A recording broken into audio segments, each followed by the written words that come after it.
I thought I was over the illness hump, but I woke up sick again today. So let's see if I can really slow down and talk about this one topic in depth. So I responded to this yesterday, and I think it deserves a bigger audience because it's a pretty popular topic. So title goes literally me, and the green text goes, I want a girlfriend, but doesn't go outside, is scared to talk to women, avoids everyone. How to change that? Okay, so this is a common topic that's around internet forums, right? It's a specific form of social anxiety of like wanting a specific type of a person, social anxiety, but at the same time wanting feeling loneliness and wanting to connect to other people. So basically, two things are at odds. I want friends or I want people, but at the same time, it's really difficult and I'm scared. So a specific version of that being, instead of all these general people, you want a girlfriend. Okay. So my response to this is, well, my tough love to this would be, you don't want a girlfriend, you want to feel loved as you are without needing to do anything. And then there was some discussions that spawn off. So what do I really mean by this? You don't want a girlfriend, especially when the text starts with "I want a girlfriend," right? So it starts out with "I want a girlfriend," but here I am saying you don't want a girlfriend. What's really meant by this is if we break it down step by step. Let's think about something called the want.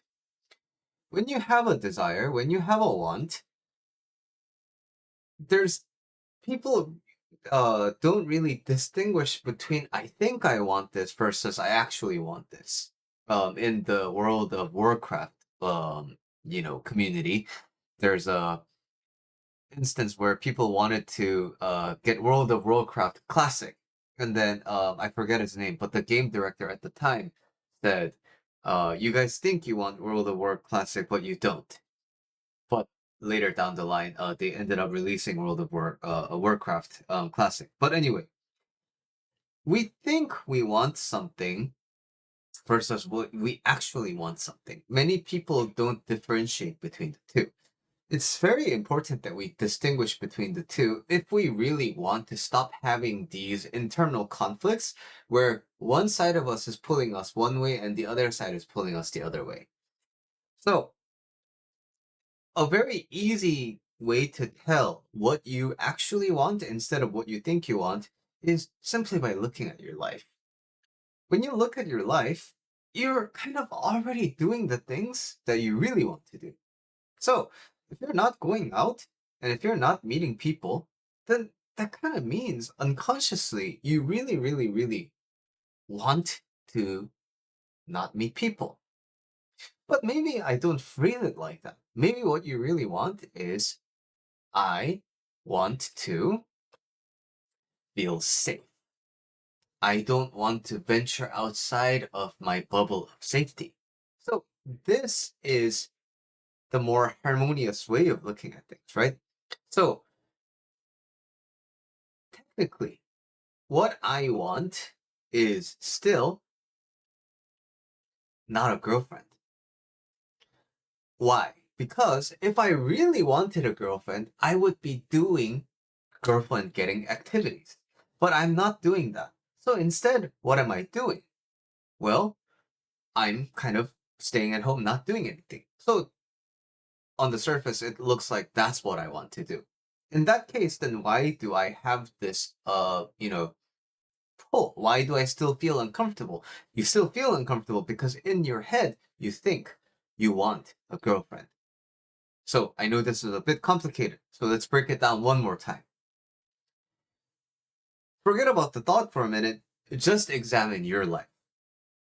If you're not doing anything with your life, if more or less every day is the same repeating pattern and you're not really extending yourself, that already tells you you don't want to extend yourself.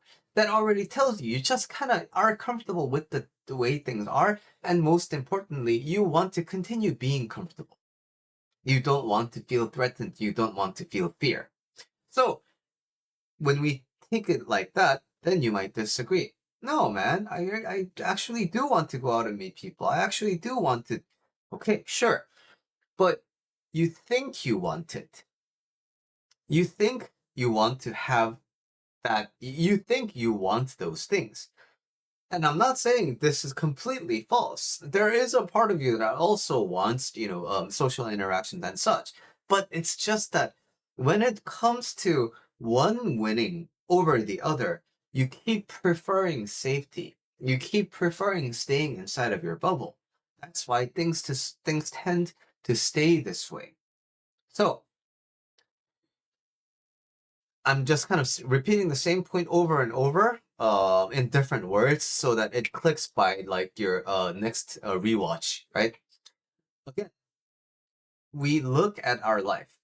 We look at what we are actually doing instead of what we think we are doing. We look and we observe that our life is more or less the same every day. We don't really venture outside. We don't really explore new possibilities. We don't really say yes to things. We don't really go out and take opportunities. Why?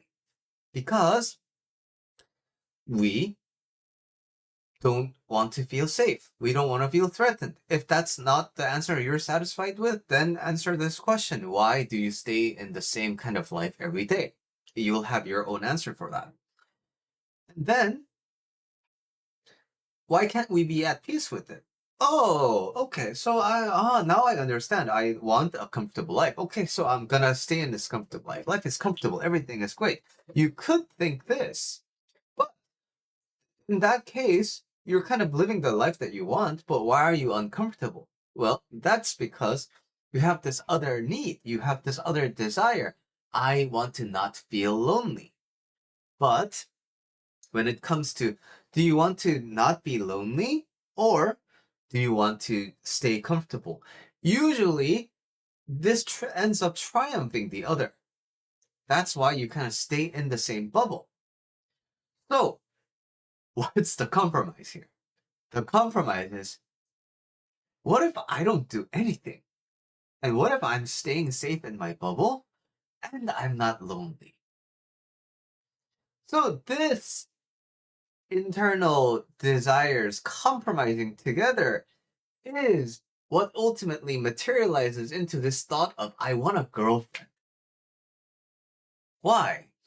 Because, you know, I want to not feel lonely, and more importantly, I want to just be loved the way I am without opening new doors, without doing anything new.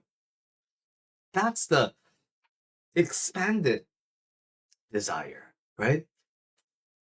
I want a girlfriend is kind of a very, very summarized and simplified version of I want to feel loved without doing anything, without me going out and venturing and then finding a girlfriend. That's what I want. Because guess what? When you have a girlfriend, you're gonna need to go out on dates. You're gonna need to have conversations with each other. You're gonna have to learn about each other a lot more. You're gonna have to take care of another human being. You're gonna have to open up. You're gonna have to be vulnerable. Do you think you can do that? Just if somebody just hands you a girlfriend, do you think you can do that? That's also gonna be stressful to you. So when we really honestly think about what we actually want, it's exactly that. I just want to be loved exactly how I am. So that is sort of my summary, right? Somebody said, even if it's the case, what's wrong with that? This newfound idea that you need to be the most perfect human being just to be lovable is so ridiculous and out of touch with reality. Plenty of people who have done nothing of value receive love all the time. So why should people like OP be any different? You're right. So there's nothing wrong with that. But there's a mismatch between what the brain thinks what it wants, but what the self versus what the self actually wants, and that's what's responsible for the phenomenon in the screenshot, which is I want a girlfriend, doesn't go outside, is scared to talk to women, avoids everyone. There's one thing that I did not talk about. There's one additional nuance that's missing here. And the nuance that's missing here is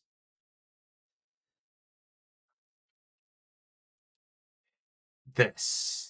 Love I want to receive versus love that is available to me right now, right? So what do I mean by this? Suppose we have this idea of this love language, right? So we have one person and then we have another person. So this person likes hugs. This person likes deep conversations. So this person's the person on the left, this person's expression of love to this person is deep conversations where they open themselves up. But on the other hand, this person's expression of love to this person is hugs. So this is just giving love, right? But what if this person has had an experience of physical trauma, so they don't like their personal space being invaded? This person's love in this case becomes a form of violence. And what if this person just finds deep conversations really boring? So this person's expression of love ultimately becomes boring to them. So we all have a form of love that we want to receive from other people, right? There's nothing wrong with that. But what ends up being problematic is we mistake that for other people not loving us. The thing is, even we are somewhat limited in our love giving ability, just like how we are limited in our love receiving ability. So, if I can't really open my heart and receive love from other people in all of its form, it's likely that I can't really love other people in the way that they want to be loved.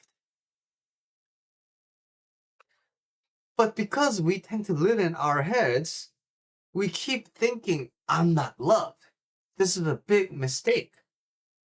This is just us being unable to see the love that is available to me right now.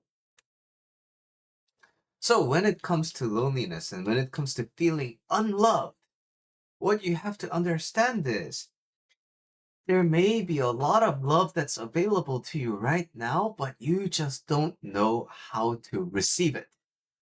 Because why?